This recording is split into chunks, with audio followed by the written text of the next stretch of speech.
Well, we got the machine down here. This is our skid steer, the ASV PT100.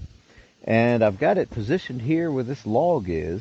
And what I'm going to do, if I was smart and was thinking ahead, I would have put a couple chains around these things before I even got started cutting them off the stumps. But I wasn't. That's okay. So what I'll do is I'll lay down the chains on the ground. And what I'll do is I'll attempt to roll the log over top of them. And that way I can get to the chain on the back side and go ahead and hook it up. Because my plan is to be able to pick it up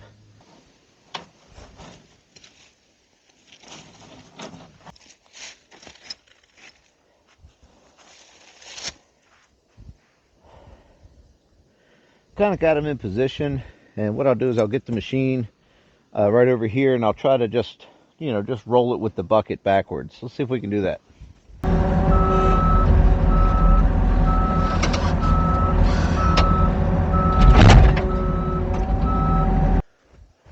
Well, you could see it tried to roll over. It attempted to, and then it just rolled right back where it was. So that's why I left, for a reason.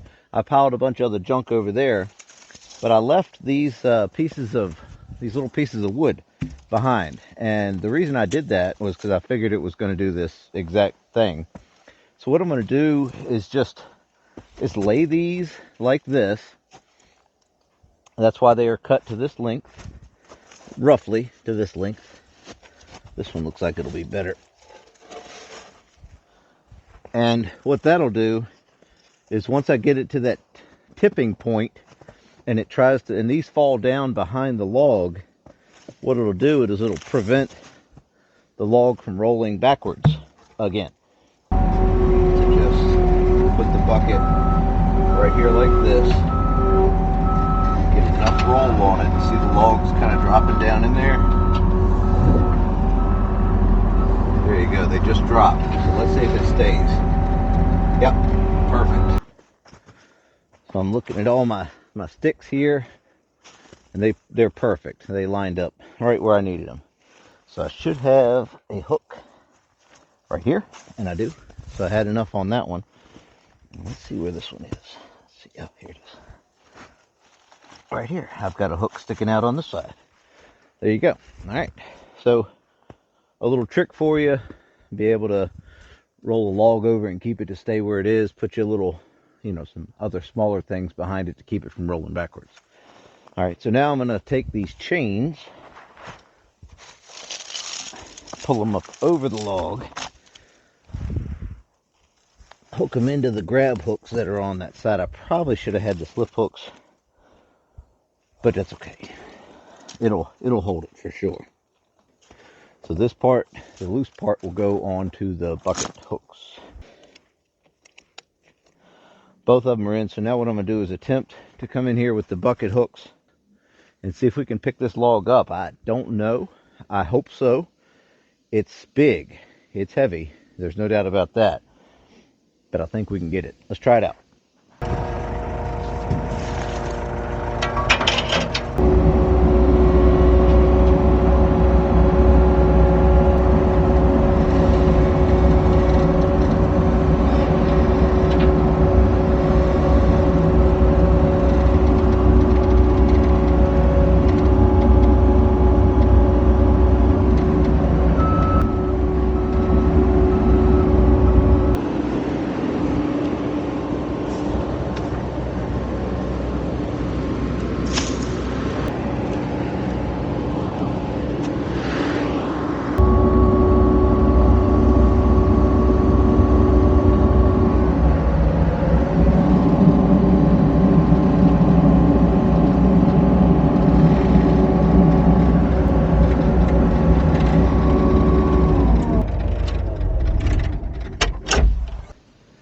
We got this log moved. It's out of the way, and I already cleared out a little spot here a long time ago with the forestry mulcher because I knew I was going to want to move the logs from where they were to a place where I could actually pick them up, back up, bring a trailer in here, load them onto a trailer or something, a dolly or something, and skid them out of here. But at least I've got them picked up, And on these other pieces of wood, and the reason I did that is so I could get the chains back underneath there, or forks, or whatever I'm going to use. So, yeah, let's get that other one out of the way and put that one on the other part of the logs, the other longer parts that I've got sitting out here.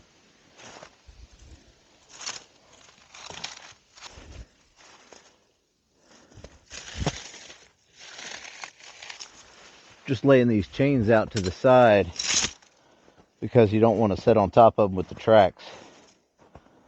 I've done that. So what I'll do is I'll come in over here on this side and I'll pull the log back again like I did. And I already put the log, these little pieces of wood in place just in case it wants to roll backwards again. There's a big rock over there, so I'm thinking it's going to be a little dicey.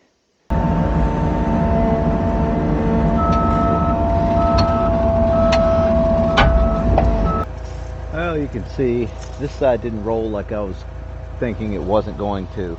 But I did get a chain on that side, so what I'm going to do is try to use the machine to pull the log that way, so that way I can roll it more to get past this rock that's right over here on this end.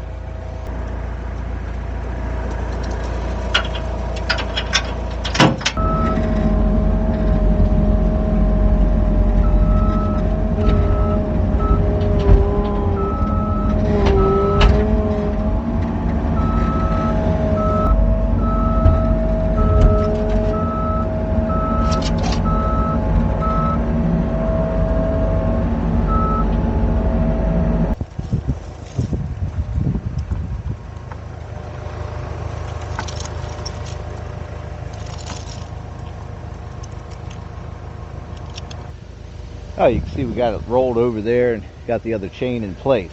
So now I'm going to wiggle and squiggle this skid steer in place so then I can get the chains put on the hooks, pick it up, and move it.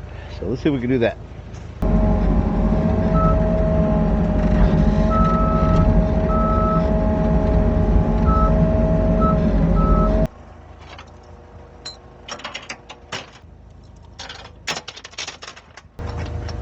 I'm leaving this chain a little longer and tightening this one up because the way the log is setting, it's a little, crooked to the bucket. So I'm hoping this will give it once it sets there, it'll kind of straighten itself out. I mean, it's already getting cold. You can see this, what was dripping earlier has already frozen on here. So it's pretty cool. That water from the trees, I was getting rained on almost because the sunlight hitting the leaves and the snow was melting. So either way, let's get in here, back in the machine. We'll see if we can pick this thing up now and maneuver it out of here.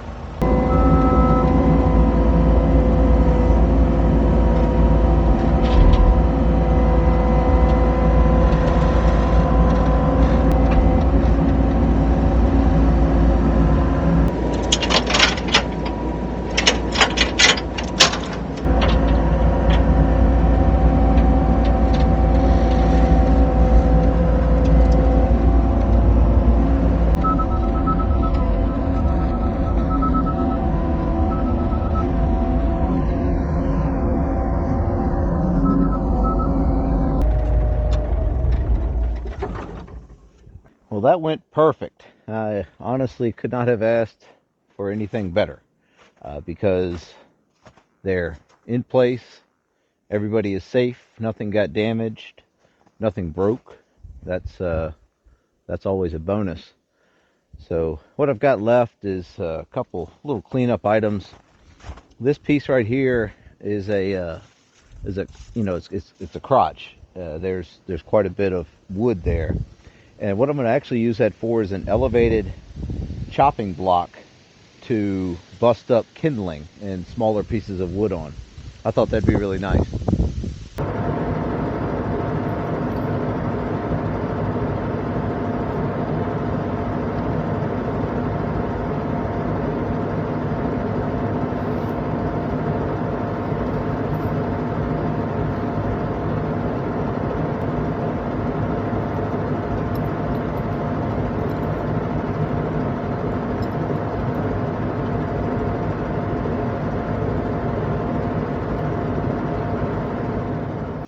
either way, guys, so thank you so much for watching. I hope you enjoy this kind of stuff. I really do. This is what I like to do, is you know, do work in the woods and use the equipment and stuff like that. So either way, guys, thanks you so much for watching and being here. I really appreciate it, and we'll see you next time.